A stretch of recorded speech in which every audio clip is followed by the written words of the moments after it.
Yeah, 360.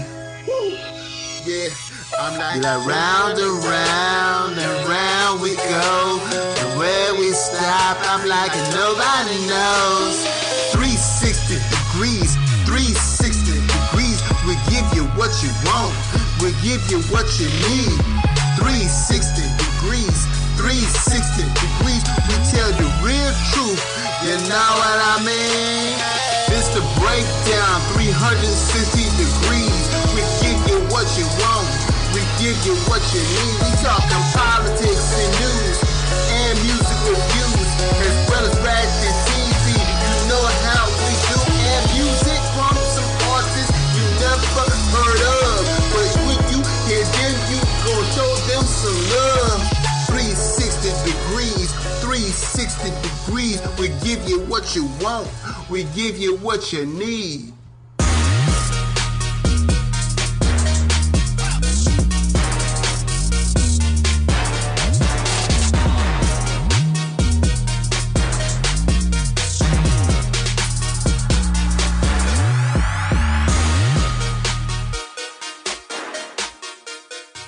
If you haven't already, subscribe to the Urban Breakdown Podcast. Welcome to another episode of the Urban Breakdown. Today's episode focused on white privilege. Merc, set them off. All right. One thing I will say is that, and I was having dinner with a friend of mine last night who just happens to be white, and I talked about what we were going to talk about on the, on today's show is going to be about white privilege, and she asked me, "How are you going to start the show?" Right? And she asked me that because it's a difficult subject to talk about. Right.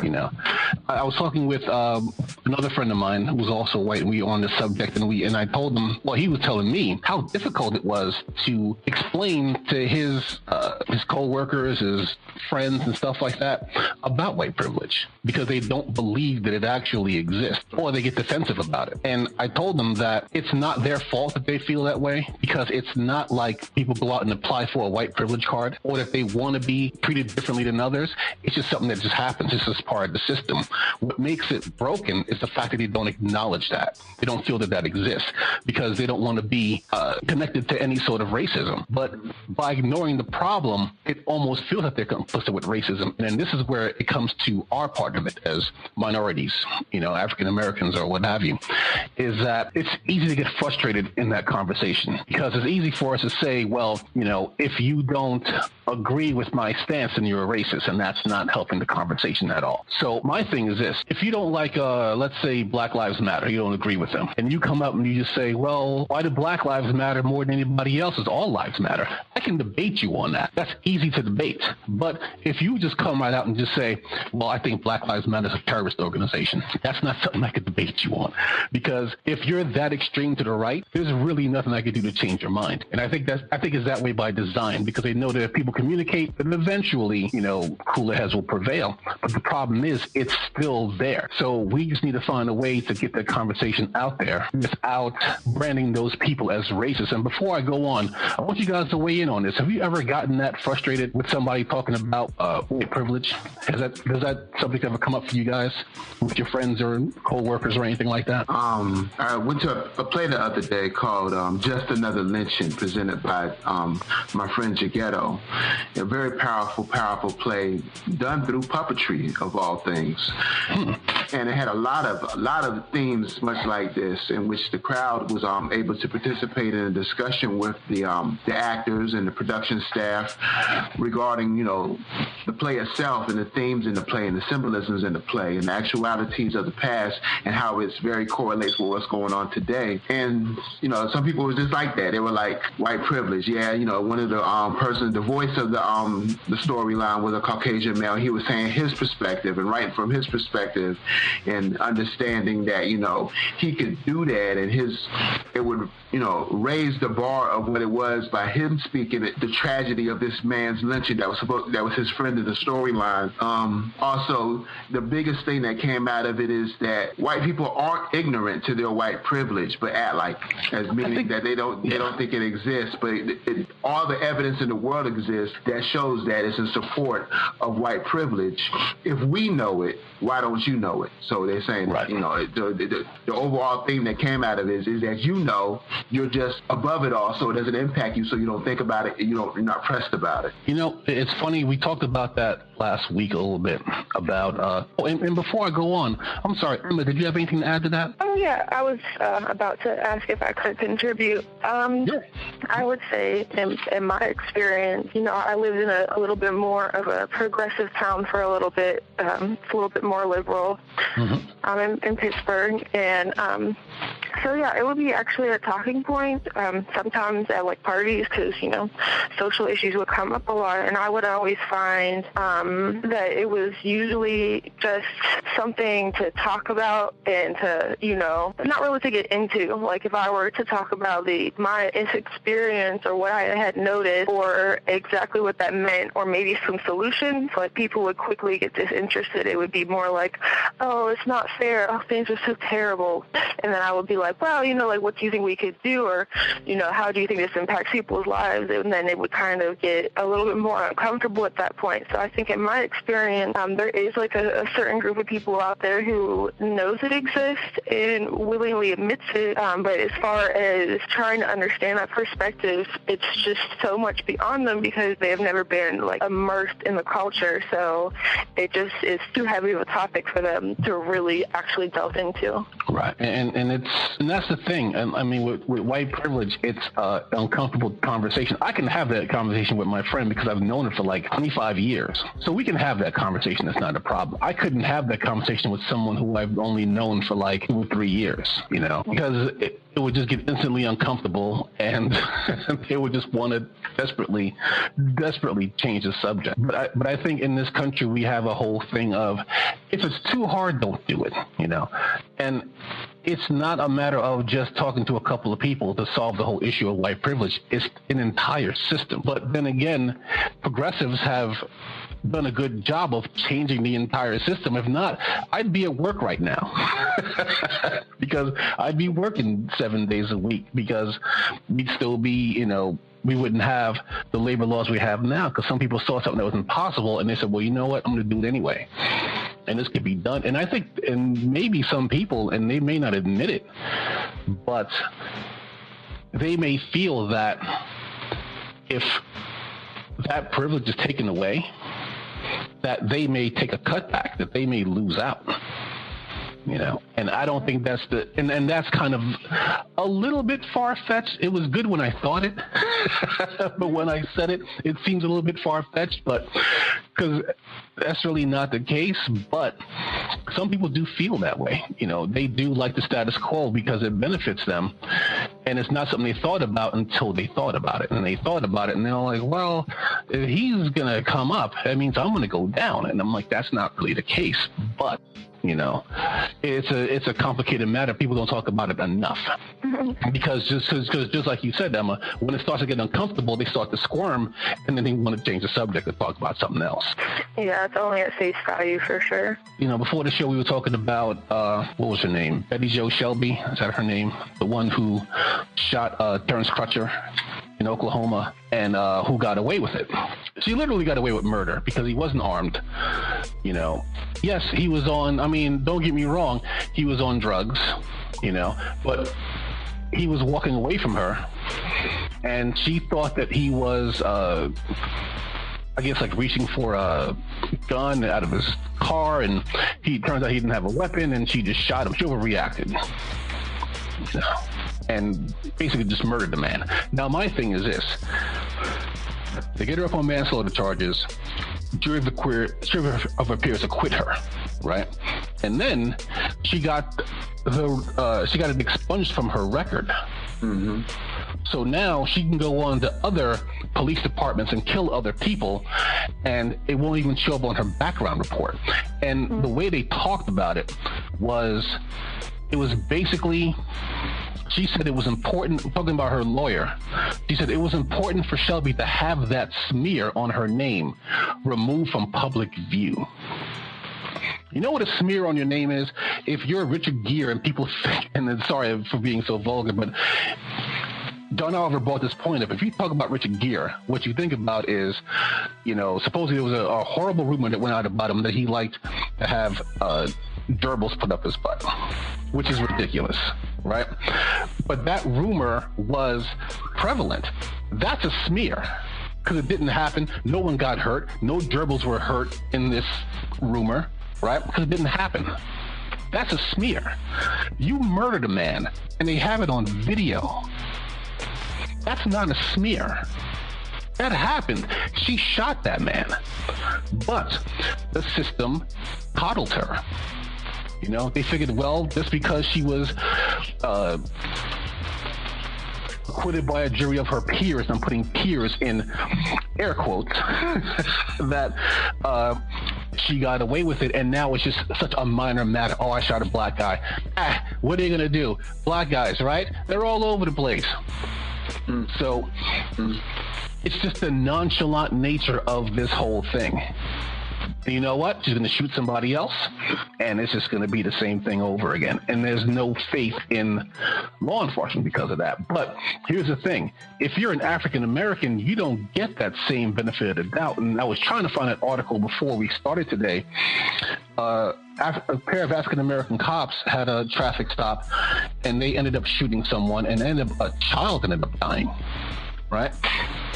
They gave that cop, the one who pulled the trigger, the other one is still going through his trial, but the one who actually pulled the trigger, they gave him 40 years in prison. You know, I think there are like first-degree murderers who get less time than 40 years. But if you're a minority and you commit something like that, they tend to drop the hammer on you. Like what's going to happen with the case of the Australian lady who got shot. You know, this guy is probably, you know, sweating bullets because, you know, he's a Muslim. And he shot a white woman. He's as good as dead. I don't know if his state has a death penalty, but they may bring it back just for him. Now, the thing is, the fact that I'm just saying that, you may be thinking, well, what am I basing that on? I'm basing it on the fact that there are all these examples and people just they're just not reading the signs, you know. Do you guys have anything to add before I go on? No, not regarding that. I mean, when you're in power, when you're at a certain level, everything below you isn't going to be that relevant unless it affects your bottom line. I mean, let's see. If I'm visiting Mexico and I see the plight of the Mexicans while I'm paying $1 for something that's probably literally $8 or $9 or $10 in America, you know, because of tariffs and all that. Am I really sensitive to their plight? Probably not. Am I happy that I'm being able to get a wear for $1 versus 10? Of course I am. And that I get to bring all these crazy souvenirs back to the homies, but I'm only paying pennies on a dollar, literally. I'm not thinking about the long hours these people are putting in, the little bit of food that they're eating, the terrible health care that they have, the violence that they're exposed to on a daily basis. Is that in my mind state? So when I can zoom out and truly understand white privilege just based on my experience as a tourist in this whole world that I've been in, and I've touched every single continent except Africa. And I will say this one thing, I will disagree with you on that, and it's a nitpicking thing. Actually, Mexico has universal health care, and there was a story I read years ago about people who retired to Mexico to get free health care because they can't get that health care in the United States. Other than that, everything else is on point. I was in all these places. If they have it, they don't know they have it. Not looking at their bodies, not looking at their diabetes, not looking at their amputations, not looking at their teeth, not looking at their overall health, the jaundice in their eyes. Yeah. I would just add regarding the police, you know, I think this stuff has all been going on for so long, and the precedent has been set. And unfortunately, it's one of those things that we've just become desensitized to. You know, after, I think, you know, the first two cases, it just became something on a news feed, you know, something that was almost normalized. You know, it straight so much hatred and so much conversation, and it still does to a certain extent.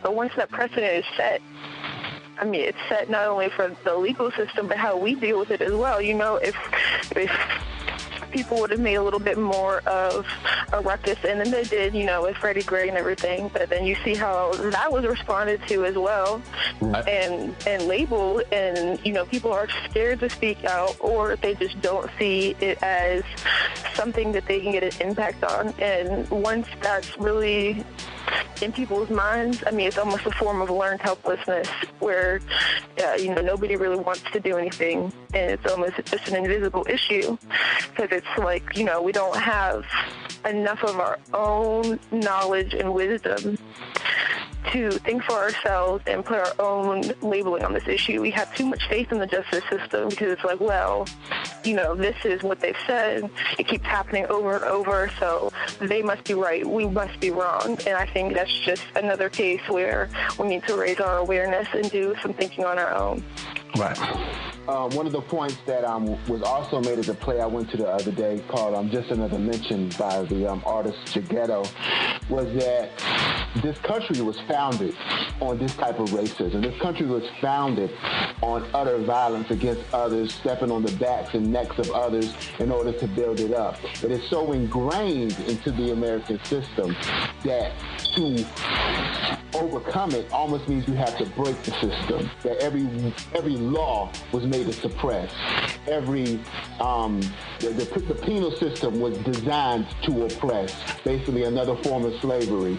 So the system itself is designed to be that way, and it's probably, we think, oh, violence against others is not normal, oh, it's not right, but it's so ingrained, it is their norm.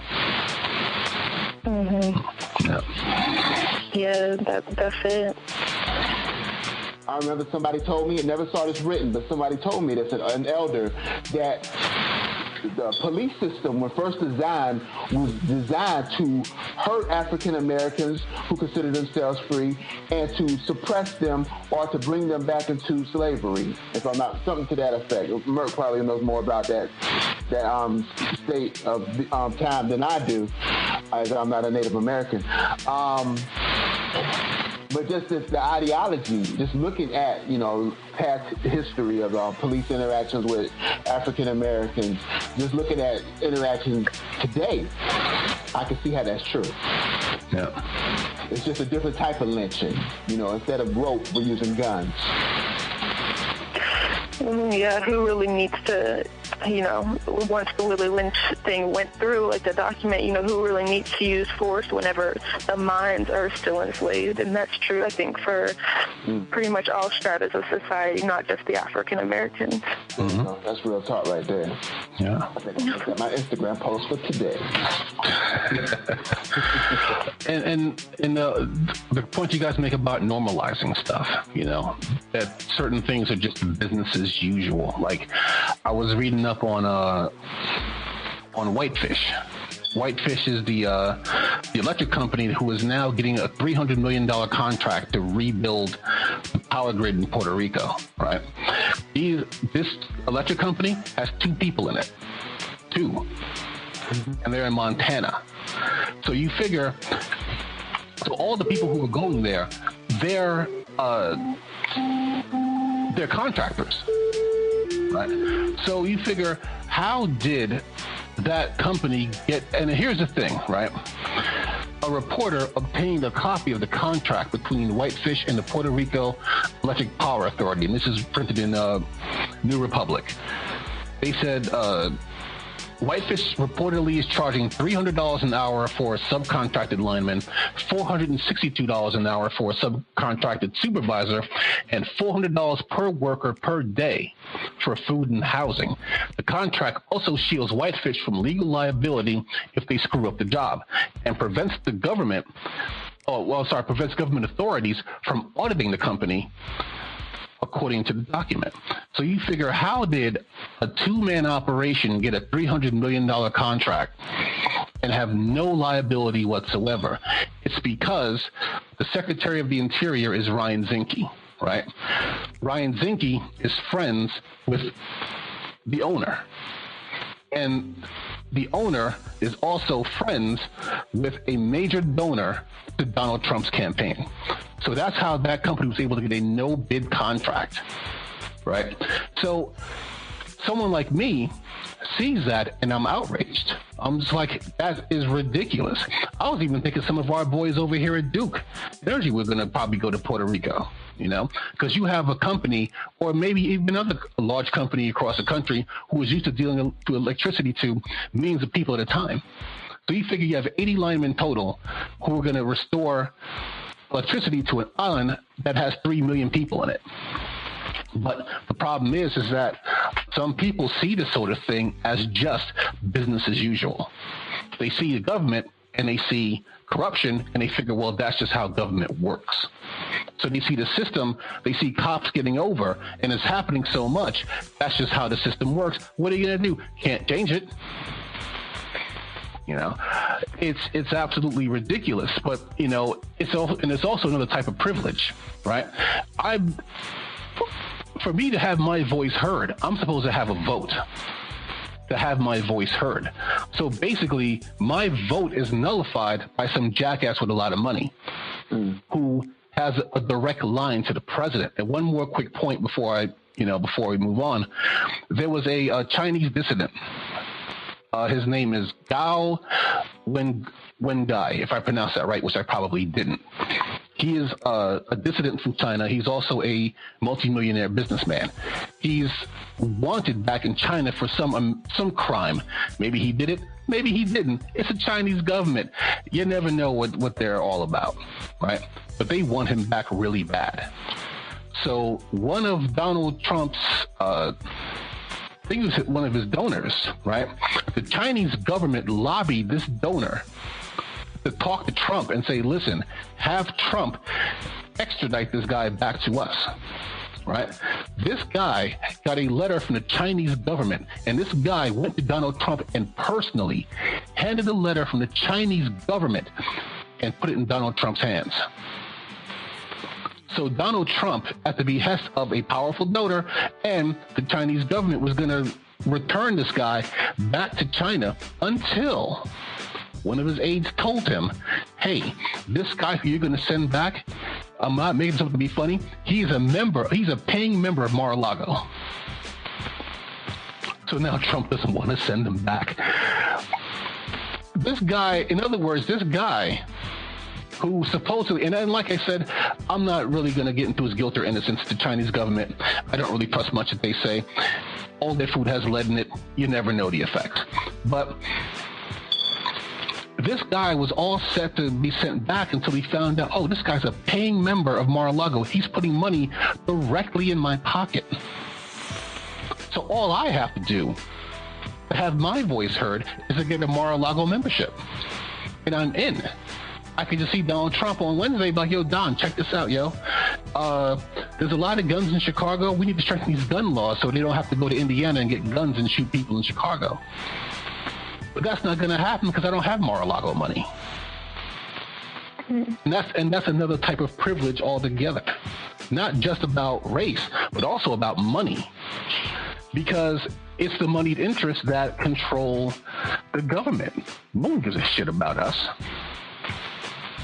You know, not unless it's election time and they need our vote. And other than that, they don't care. You know, because if you don't have money, you don't have a voice as far as they're concerned. One of the worst things that happened to America was when Citizens United passed, which basically said, hey, money is free speech. You know? Basically. My speech is in prison. Watch out now. I'll have to give an IOU for my speech. Because I ain't got it. But right. Well, let's move on to the next segment. Mm-hmm. Emma, let's talk about your story. Where did it begin? My story, okay. So this is a little bit, I guess, off topic to what we were just talking about. Mm-hmm. I was responding to a Facebook post that Mercedes had posted about if you had, dear white people, like if you have one question to black people, what is it? And you'll get it answered.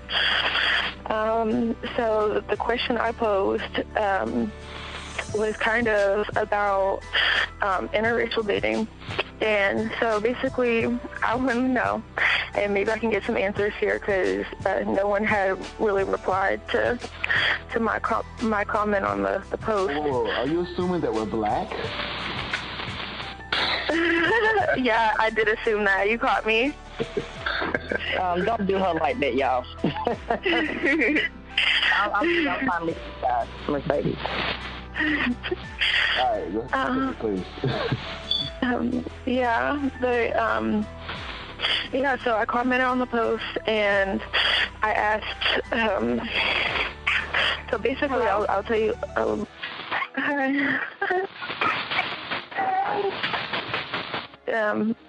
I asked. I'll tell you a little bit about my backstory. So I have dated a black man. We dated for about 2 years. We lived together for a year, and we kind of went through a really hard time in our relationship where he didn't really want to. Well, not that he really didn't want to, but he acted very different whenever he brought me around. Hello? Yeah. Okay, I was hearing another voice. I'm sorry. But he would act very different whenever he brought me around his black friends and his black families. He didn't really flirt with me or touch on me like he would when we were in private or, at a kind of more mutual location. And so I accused him of being racist towards me, and because, he's very, very pro-black. He knows a lot about his history, and he is very proud and very knowledgeable about, just the whole situation of, I guess you could call it white privilege and, the history of white supremacy. And that's one thing that I've always liked about him, that he has just such a staunch love for where he came from. But, so he pretty much adamantly denied that he had any type of racism towards white people. And after about a year or so of this kind of going on, I kind of just blew it aside as maybe he doesn't really like PDA that much. But as it kept coming and coming up, the one day I just said, do you wish that I was black? And he said no at first, but then, he came back months later, and he was like, you asked that, and I thought about it, and yeah, I do wish you were black. And, it's still, we broke up over other issues, but I do think that this had a little bit to do with it.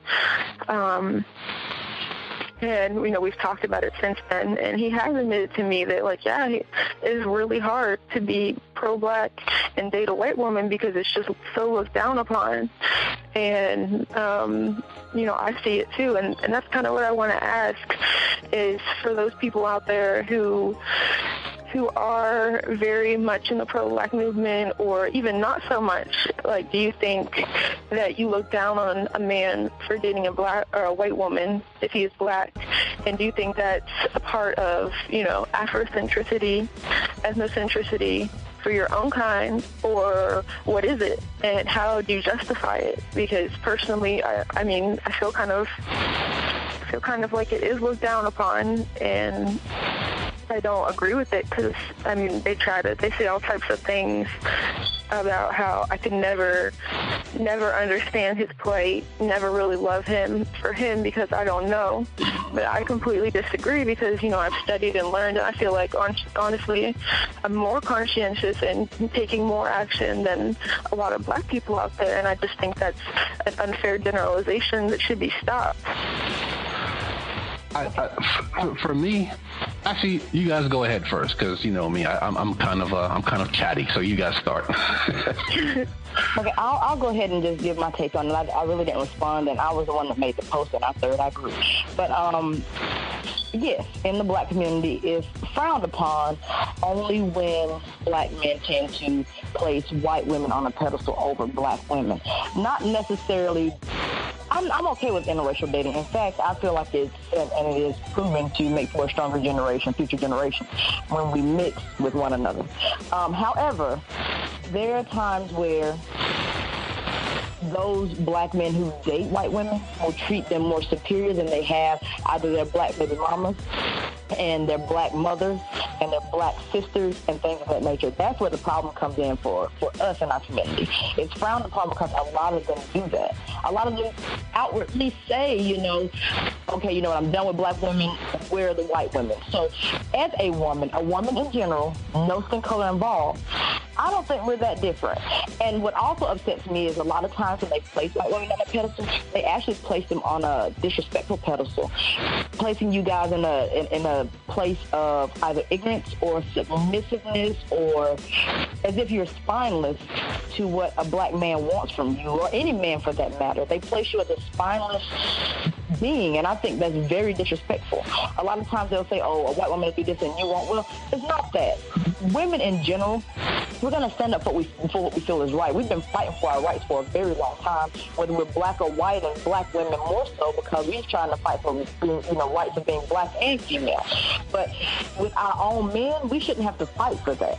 So we definitely deserve some type of respect, and women in general deserve respect from men. I feel like men as a whole, just, not all men, but those men who have this ridiculous mindset do look down on women a certain type of way, and I feel like they put white women, they uphold you guys, but they put you guys in this box that I think is totally disrespectful, stating that you guys are more submissive or more willing to do things that black women aren't, but in a disrespectful manner, almost as if you guys are spineless. So it goes both ways. They disrespect us as they're black women, and they also disrespect white women as if they're spineless and dumb.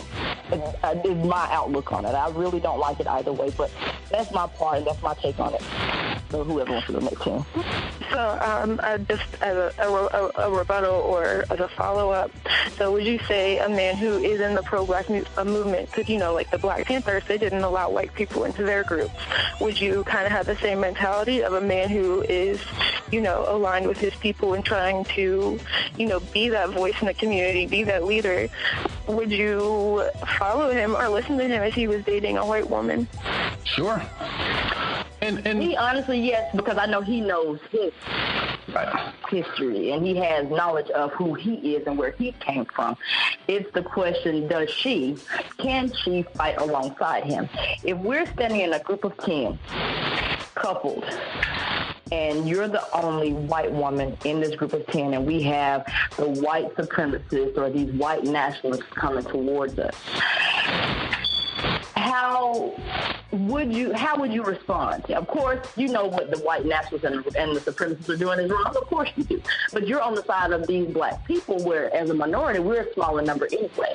Do you fight with us based upon the knowledge of our culture and what we've been through? Or are you doing it because you love that black man and it's only because you love him? Or is it as a whole? You understand what we are going through. I just feel like the black struggle is best fought beside black man and black woman, in my opinion.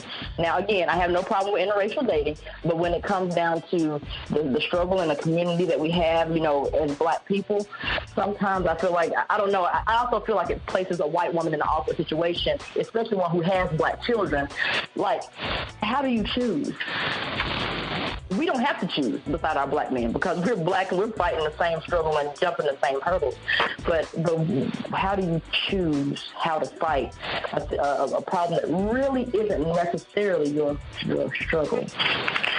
I mean, I really can't agree with that, because if you are a lover of justice and you are a lover of man and mankind, then, it's not really an issue at that point. I do take it as my issue because we are one world. We have, one source of water, one source of air, and I view that as ultimately more important than that capitalistic structure we have. It needs to be ended, and it's needed that for a long time. So I think that we only came together on our love because we have a shared love for these broader issues and for justice. Which I totally agree with you. But you guys know there's a white nationalist rally going on in Nashville, Tennessee today. I think it's some big, excuse me, I didn't mean to do that in the phone. But, there's like some big white nationalist rally. Now, I work for it's Tennessee, and there's this big issue. We got a lot of African American people there, and a lot of African American people, let's be real, we work in call centers and different things of that nature. So there's just a lot of black people that aren't willing to, even go to work because of this whole thing. And after what happened up in Virginia, nobody's willing to even go into Nashville today because of that. So whether you are black or white in this situation, like, I don't know how would you fight against it? Because the white nationalists, let's be real, they're radical. They're definitely, in my opinion, especially after what happened up in Virginia, they're definitely terrorists in my eyes. You're killing people just to place a point where that you're white. We get it, So what exactly are you fighting for? One guy explained it or whatever, and I'm just like, he said he feels like the white race is dying out too fast because of the mixing. Okay, and there's no point in what he's saying. I'm like, in your point, I think what was the statistic, by 2035 that white people will become a minority in this country, and I think that's what they're fighting for, because we are very close to 2035, but I'll only be like 50 years old then, so 50, 60, whatever, so I won't, that's not too far from now. So it's just one of those things where, like, how do you I don't even know how to address something like that, because the hatred behind it is just too much. But again, my outlook is, I guess, like you said, love for justice, of course, but just as I don't even know how you would choose sides. I know you wouldn't choose the side of the white supremacists, being a white person who does not believe what they believe or will not follow the hatred that they, are based upon. But it's just, I don't know. It's just a hard topic. And I just feel like, as a black woman, I have to protect my black men. And can she do it like I can? Can she really stand up for everything that he's fighting against the way the black woman can? I'll put it like this. Answered. Right. My niece is black, of course. Well, there's no such thing as, of course, in today's family structure, but my niece is black, and she prefers to date white men. Matter of fact, her baby daddy is, they're not together anymore, but, her baby daddy's white, right? And they live in Georgia. So they have a biracial child, and even while they were dating, they still used to get, like, people driving by, black and white, who would just see them together on the street and be like, date your own race. And my niece inherited my cynicism, and she would just look at her watch and be like, oh, did we go 88 miles an hour and end up back in 1955? Like, who still thinks like that? It's... To me, I find nothing wrong with interracial dating. I mean, my next girlfriend may not be black. She may be white. She may be Chinese. She may be Middle Eastern. Who knows? But I grew up in a mixed neighborhood, so my outlook on this is very, very different. People didn't really care about that sort of thing. They did back in the day in my old town, but not when I was growing up. So interracial dating where I'm from is much different than interracial dating in Georgia. You understand? And so even if you had somebody who was Afrocentric, now, if you're in a rap group, that's one thing, because you got to keep up that image. But in real life, that sort of thing should not matter. If you respect, if you're with a black man and you understand the struggle, unless you're actually black, you may not understand fully, but you don't really have to understand fully, to me. And that's my whole thing. Because we on the way, to me, it's like, you don't have to, put it like this. They say that African-American history is U.S. history. You understand? We all live in the same country. We all go through the same struggles. And some of us go through more unique struggles, like if you're an African-American dealing with the cops, But I don't really feel that race is a factor as far as fighting for someone that you love in a certain situation. But then again, I'm just a dreamer. I still have a tiny sliver of hope left that this will all work out. And for me, in the end, race is just not something that just gets in the way of that sort of thing if there's someone that you love. I mean, if you have friends who feel that way, yeah, get new friends. Well, I think Facebook. Well, I think it's important to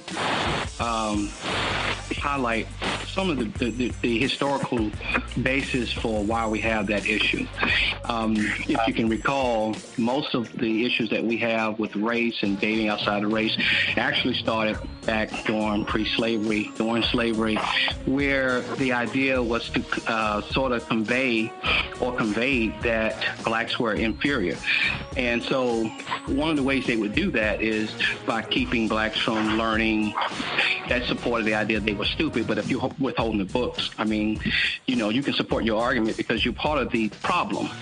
And so all of this was actually just rooted in trying to keep the races apart. It's not that one race is any better than the other. But, when you're in the business of making money, a lot of times you'll sell your soul in order to do that. And so you take somebody like Thomas Jefferson, who stated that the two races can never mix, that they can never get along. And so he supported the idea of sending blacks back to Africa. But now, remember the lady by the name of Sally Hemings?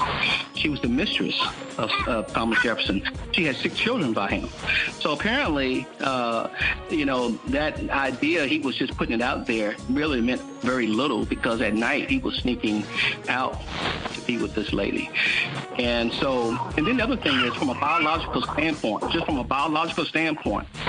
the sperm on every male, regardless of race, is only compatible with a female egg. So it doesn't matter if it's a white woman, a black woman, a white man, a black man. They can procreate because that's the way it was designed by the Creator. So when we get to this point where we are sort of dividing ourselves among ourselves about who to date, who not to date, you're crossing a line that you really don't understand fully, because, as you said, this really boils down to an issue of whether you love somebody or not. Conditional love is not love. And I understand that some people would prefer to date somebody of a particular race. I don't necessarily have a problem with that. The problem, though, comes in is if that person or that group is not available for you to date, then what are you going to do? Are you going to, just throw and just roll over and die? Or are you going to say, hey, look, you know what? I'm looking for love. I'm not necessarily looking. It may not come in the color or the package that I think it's going to come in. So we have to be mindful that we ought to be flexible about those type of things, because in the end, it's the love that you want, it's the love that you need, and it's the love that you're craving. Is that a mic drop?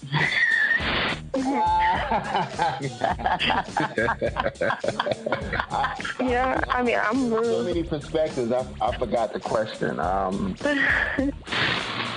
Yeah, I really love that you said that. I guess I came on a little late, so I didn't get to do mine, but I did have one that was similar, but it was more so about, I read this article where this white family, they had a white son, their own biological child, and adopted 2 black children. The people in their church, all white church, were saying, oh, well, those little black kids gonna grow up in the hood and ghetto and jail now that you're raising them, now that you have them out of the system. This family had to end up moving to, they hated, they realized I'm really attending church with a bunch of racists. So they ended up moving to an inner city, in a much better area for the children. And, still, in a very nice neighborhood where the kids could, be accustomed to their black culture and see other black people, because where they were living before, they would see nothing but the white neighbors and white people they went to church with. So when they moved, everything was better. This white family was better. The black kids were better. My question is, do you think that, any race of people can raise a complete family of a different race? I've even seen this thing recently where this black couple adopted 8 white siblings. For all of them were, I don't know how that mama gave up 8 kids, Mercy, but she did, and they adopted all 8 of them. Do you think anyone of any race can raise properly and instill the proper cultural whatever aspect or knowledge into their children if they are a different race? My answer is going to be yes, because I'm the optimist. But it just all really depends on the parents, and how important it is for these kids to be steeped in their heritage. Other than that, it's the matter of just going to the library. It's not to me, it's not that big of a deal, but it all depends on. Oh, go ahead, Blue. How important is it really? if that's the way they raise their children, they're raising their children in a certain light, do they really need to be exposed to the atrocities of the African-American experience? Maybe. Maybe not. I've met and dated, I'm sure, women who might have been biracial, who didn't have any exposure to their black side, and then they went to college and they might have got exposed to it somewhat. They didn't seem any more disheartened by not knowing the experience or learning the experience later than me, who grew up in it all my life when I came to America.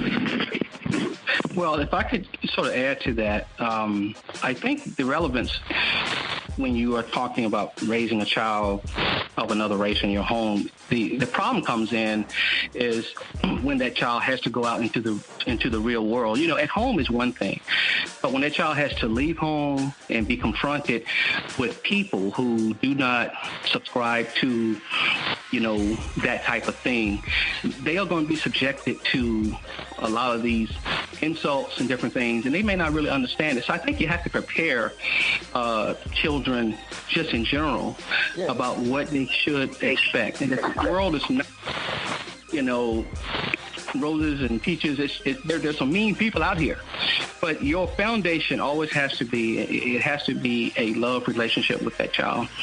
And once you show them that, and you continue to show them that, and when they see these things that come up, they're going to be reminded. It's not necessarily going to be easy. It's not going to make the pill easier to swallow just because you tell them that, but you are preparing them and you're letting them know. And in terms of culture, you know, culture is basically one group's way of doing something. You may like the fried egg. I may like it boiled. That's my culture. I like it boiled. It doesn't really matter.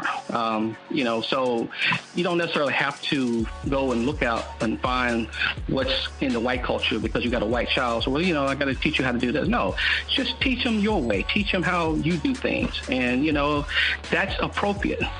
But the bottom line is, you know, is this child being shown love? And at the end of the day, that's the only thing that's going to matter.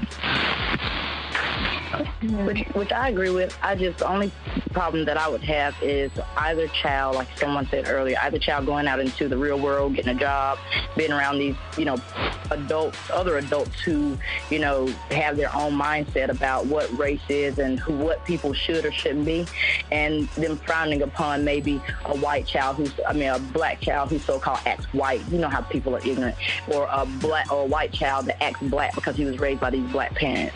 Like, people are gonna, you know, definitely, like, what's the word, stigmatize them, or they're going to treat them a certain type of way because of who they are in their household. They have no choice but to be who they are out here in the real world as well. And people are going to look at them differently. People are going to treat them different. And that's why I said it's to at least have the knowledge of what the child is walking into. That's no different than me teaching my black children about some of the, now I tell them not to go back to school repeating half what I teach them, but like, we celebrated Juneteenth in my household with the history of it and everything. Most parents don't do that. I don't know if the black community is afraid to do it, but they'll celebrate 4th of July real quick. They'll pull out them grills and flip some burgers with no problem when that independence had nothing to do with the independence of black people. But they don't really celebrate Juneteenth like that. I'm pretty sure it's only a handful of black people that do, a couple million. But things like that, I'm teaching my black children our culture and our household that they're not going to otherwise learn in school. That's another problem. Those same children in this mixed household, they're not going to learn anything about themselves, no matter what race they are, in their school system. Not the truth anyway. White kids ain't learning the truth either. They're teaching all of our kids, no matter what color, the same lies in school. I mean, you figure in Texas right now, they're trying to teach in the textbooks that slaves are just undocumented workers. And I'm not even trying to be funny. That was a big thing a couple years ago. They were trying to do the history book to make it about states' rights, and then they were just undocumented workers. We didn't whip them or anything. They just came over. It's like the Mexicans now. They're just undocumented. You know, it's hard. So it's good that people do take those steps to teach their children what they may not learn in school, because, yeah, with the education system now we got Betsy DeVos in there. Okay. We'll be lucky if they'll be able to count to 20, much less learn about Juneteenth or anything else like that. So. Yeah, I agree with Mercedes, and I think she touched on my opinion. You know, really the parents taking the initiative and just showing that it's really the only way that a child can be raised properly is to have a parent who is right within themselves and has a proper awareness of the world. And I think so many parents don't. on, all race sides in America. And, we have our own individual problems with the children that are growing up in this society. My people being that we all want to make our children our friends, and that, they don't have that respect ingrained to them, and it's really causing problems in terms of success in the world, because, it's just not realistic to raise your child as your friend. But, it's just, I think any race can raise another child of a different race, but really what is the mindset of that person when they're undertaking that task, and what should be conveyed? And that really is a question to me. Which is true, because a child could be in a household, again, no matter what color they are, they could be learning abuse, dad beating mom, absorbing other bad knowledge, and that child will turn around and be an abusive husband to his wife. I mean, there are a lot of things that children are learning in their household, again, no matter what race they are, that has nothing to do with race. Bad habits, drinking, or anything like that, alcoholism, whatever, just bad things. So I think it does depend on the person, because this black family who has adopted these 9 white kids or 8 white kids, and this white family that adopted these 2 black children, as picturesque as they may be to the public, they could have a terrible life behind those doors. Luckily, that wasn't the case, because I think they had to go through the whole trial process and, make sure the kids were in great stand, and the kids, both sets of kids were ecstatic about their parents, and you could tell it wasn't fake. So that's how they gain, these kids legally through the adoption system. But there are other things out there. Like, there was this one family, they were I don't know if they were Amish or they were some weird religious group, and they were white, and they had their 2 or 3 white children, and they adopted 3 or 4 black children. They were all siblings, and they killed one of them because it had something to do with their religion, almost like a God said so type thing. It was like, God told me to beat my children, and they beat all their kids, including their white children. It's just that they beat one so bad, one of the little black girls died. So that's that example of, it may be picturesque on the outside, but within that household, they're teaching them some stuff that has to do with the religion that doesn't have to do with religion, and that's a total different type of mindset that person has, that the next white person or black person that's adopting of a different race may not have. So, yeah, that was a scary one. That was terrible. But I don't want to go ahead and say that people make too big a deal about it as far as heritage goes when you're raising another child, because the whole point to me is just to make sure that they're okay. So even if a white family adopts a black child and they don't even know who Medgar Evers is, that's okay. So long as they're going to grow up and be well-adjusted and, be productive members of society, it doesn't matter if they know who Medgar Evers is or know what Juneteenth is or anything like that. It's good if they do, because now here's my thing. If they're interested in where they come from and stuff like that, and their parents are okay with them learning all that, that's great too. But to me, it's not 100% necessary if they're taking care of the kids and showing them love and teaching them good values. Which is very true. That definitely should come first, because we definitely live in a society where values and morale and all that stuff is pretty low. So if a parent is doing at least that much, everything else will fall into place. I do believe that. But I do believe that at some point, a little bit, the parents of a different race should teach their children or expose them to a little bit of their own culture, and let the rest. They're going to learn it in college anyway, a little bit, maybe not a lot, but they'll definitely, see different groups of people and the diversity there, even if they don't see, completely in their household. Oh, you don't want them to learn in college first. Well, college is the last place you really want to learn anything about life values. But that's how it goes sometimes. I mean that goes back to, again, without race, a sheltered child who mama really didn't let them go anywhere until they go to college, and they turn out to be some alcoholic sorority girl or frat boy, and just Yeah, baby. that's no different. So, I mean, we brought up a lot of perspectives today, but the key I always like to get to is what is the solution? What can we do differently to improve the situation?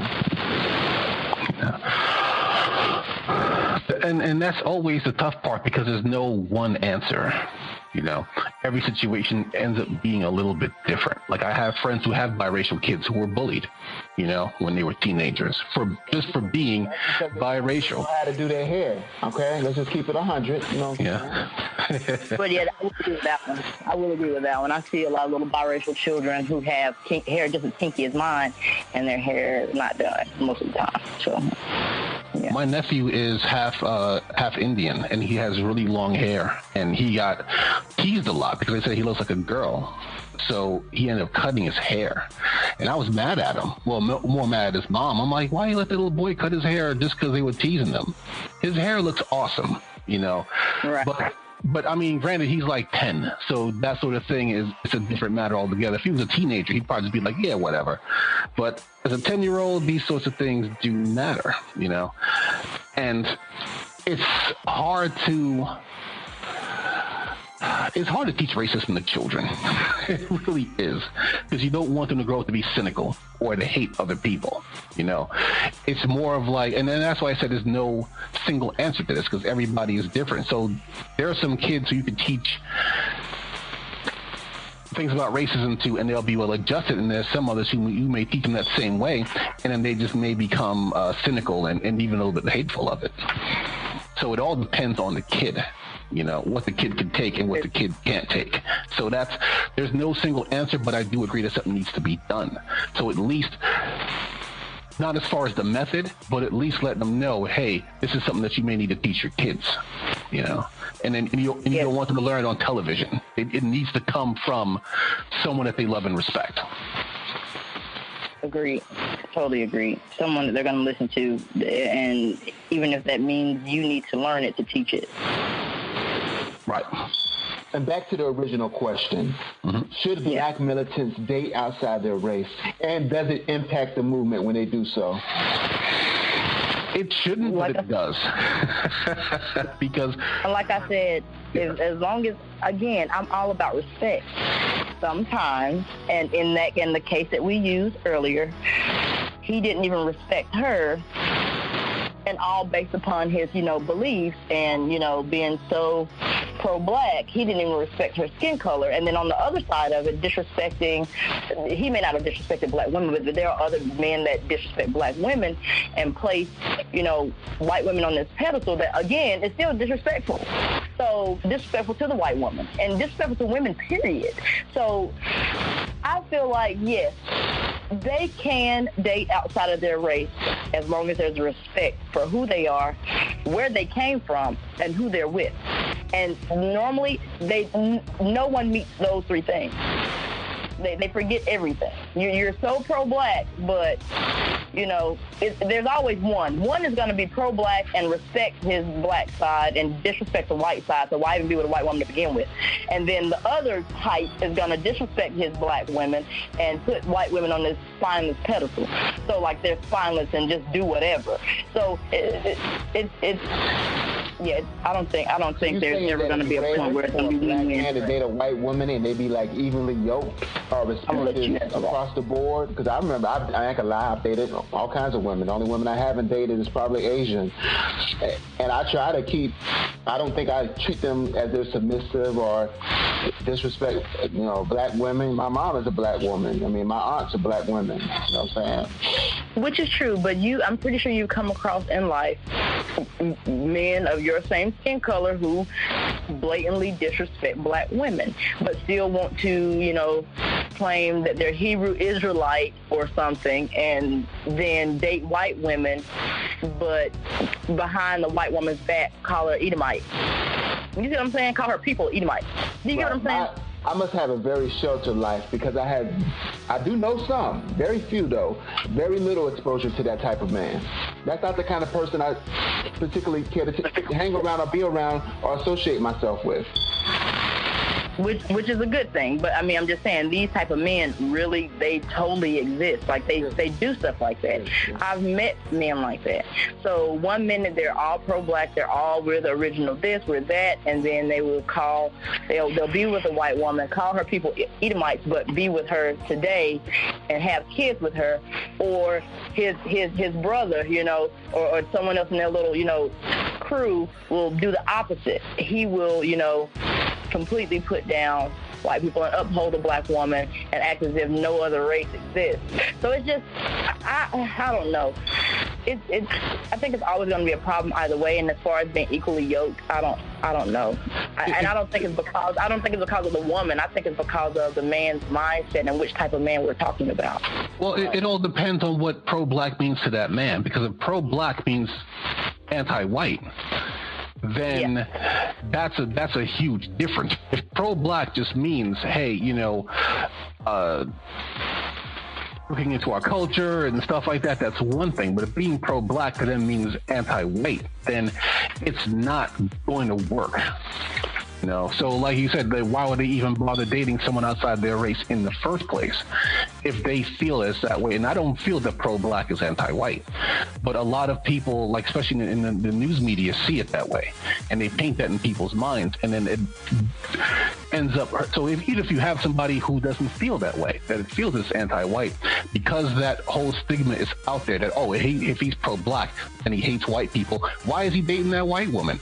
That makes things more difficult. So I think it might have to start with messaging, you know, that pro-black is not, you know, anti-other races.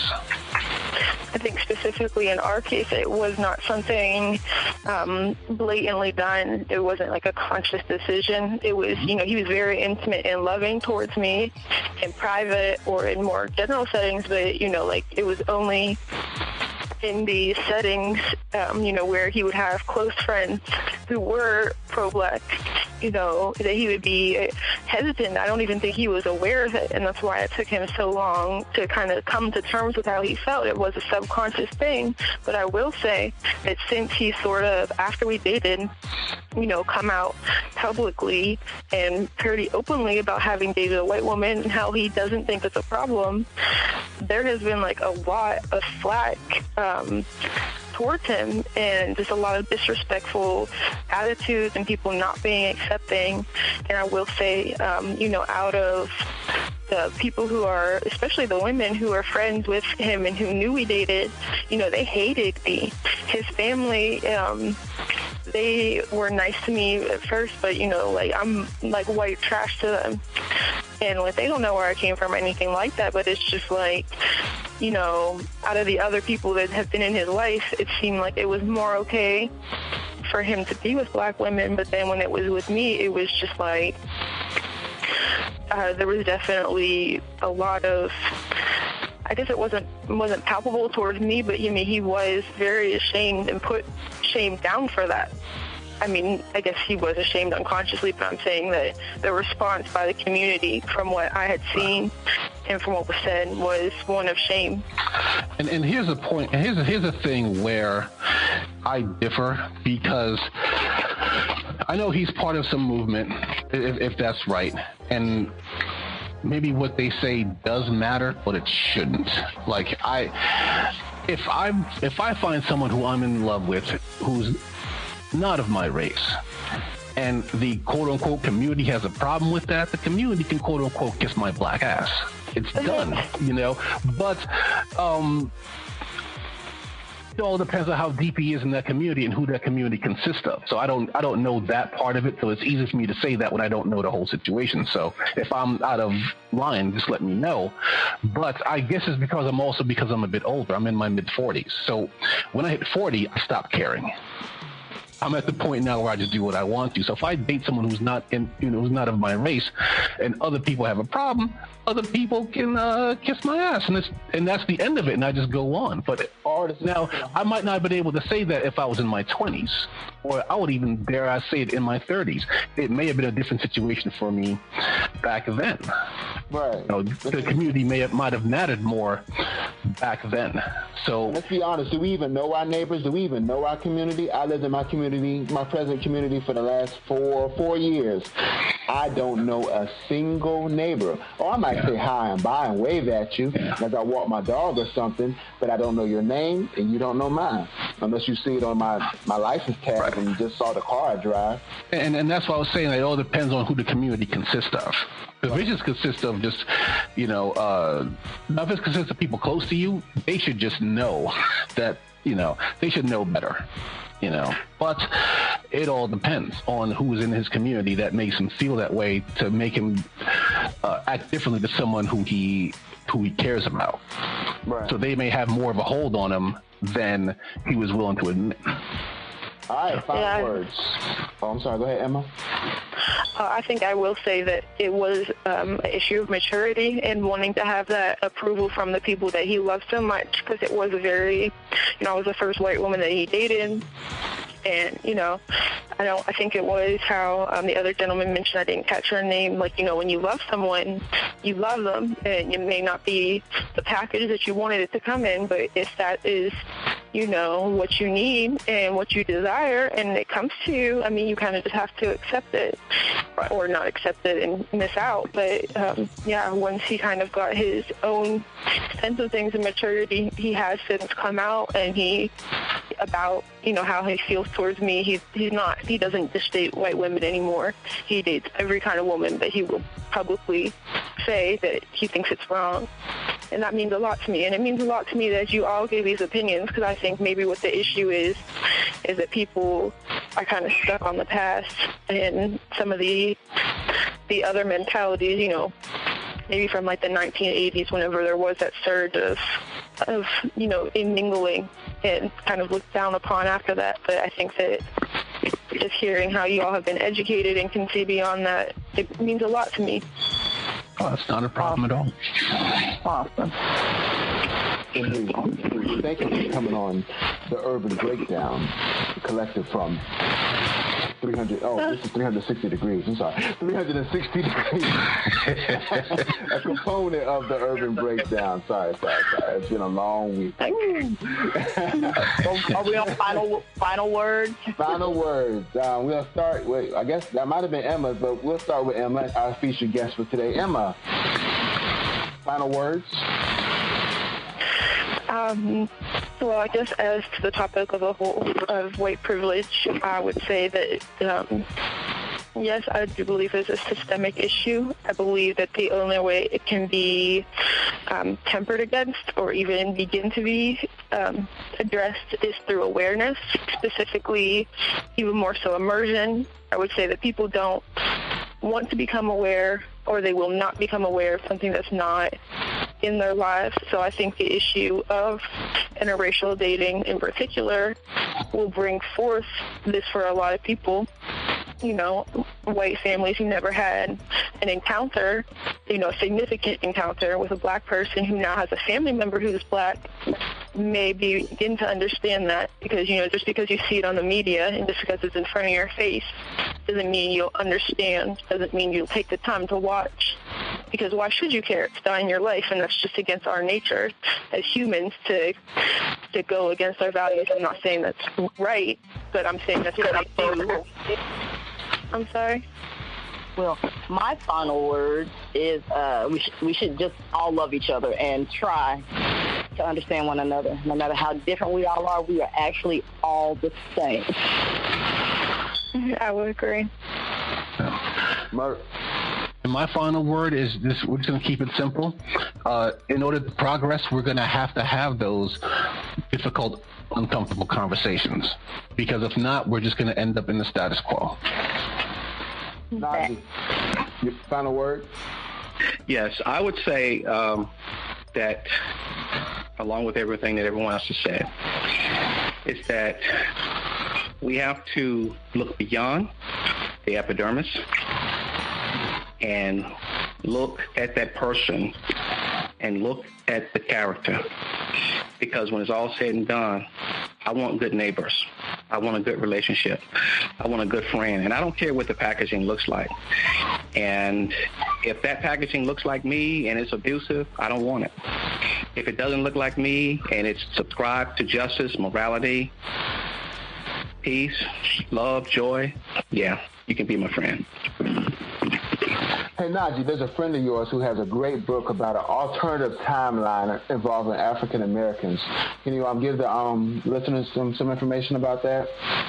Yeah, I did. I wrote a book called Looking Over Black Shoulders, and in that book, it is an alternative America, and it is a book completely filled with vivid pictures portraying whites going through the civil rights movement, just coming out of slavery. I actually hired actors to play the part. So the book is full of these pictures that look real. You wouldn't think any differently if you saw the book. You'd be like, okay, wow, this actually happened, but it didn't. It's historical fiction, and I think that the whole purpose is not to so much to get revenge as it is to create awareness and sort of put people in a position where they're vulnerable, where they can look at an experience that has happened, because most of the books that we have now, most of it depicts blacks going through it. And I think that's a big problem. We need a balance, and we need a balance that shows that this could happen to anybody, regardless who holds the whip. At the end of the day, you'll discover that all the core issues remain the same. So I'll be releasing a press release probably within the next week or so. And I think the time is perfectly right now to put it back out there. There you go. Okay. And my final words is, in the famous words of En Vogue, free your mind, and the rest will follow. Watch out, man. And that concludes another episode of 360 Degrees. Subscribe to it if you have not via your podcast app on your phone, tablet, or via website under the name The Urban Breakdown. See that bitch over there? I ain't fucking with her. If you up trying to finesse, I ain't fucking with you. If you ain't running for the check, I ain't fucking with you. My circle's small up in here, I just ain't fucking with you. Cause they enemies, they motherfucking enemies. You ain't a friend of me, you motherfucking enemy. You ain't feeling me, you motherfucking enemy. Black hood, I don't like it's fucking black supremacy. And we ain't fucking with you enemies. We only bustin' at you enemies. I hope you ducking if you near me. We blowing loud, I hope you hear me. They motherfucking enemies. Don't call me bro like you a motherfucking kin to me. Don't hit my phone like you a motherfucking friend to me. Try to rob me now and this time it's gonna be history. Cause we a ride up on you niggas. Don't think we front cause we a slide up on you niggas. Pull up beside, how about the ride up on you niggas. They pray to God cause now they find who they believe in. They on their knees begging please, now they fiending. Blue is top cause I really had my reasons. Not a savior but I'm gonna leave him bleeding. Broke his pipe so I'm gonna leave him leaking. Cause they enemies, they motherfucking enemies. You ain't a friend of me, you motherfucking enemy. You ain't feeling me, you motherfucking enemy. Black hood, I don't like it's fucking black supremacy. And we ain't fucking with you enemies. We only bustin' at you enemies. I hope you ducking if you near me. We blowing loud, I hope you hear me.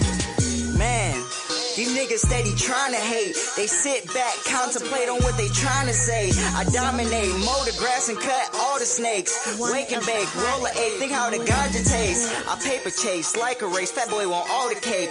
We never fake, my circle small, you better get in shape. No obligate to conversate if I ain't getting paid. Do not complain, you not to blame, but I fucked your main. So let these haters hate. We be shining, why them niggas throwing shade? But it's okay, we shooting shots like it's a fade. Don't be afraid, cause bullets running your way. Cause they enemies, they motherfucking enemies. You ain't a friend of me, you motherfucking enemy. You ain't feeling me, you motherfucking enemy. Black hood, I don't like it's fucking black supremacy. And we ain't fucking with you enemies. We only bustin' at you enemies. I hope you ducking if you near me. We blowing loud, I hope you hear me. You are now listening to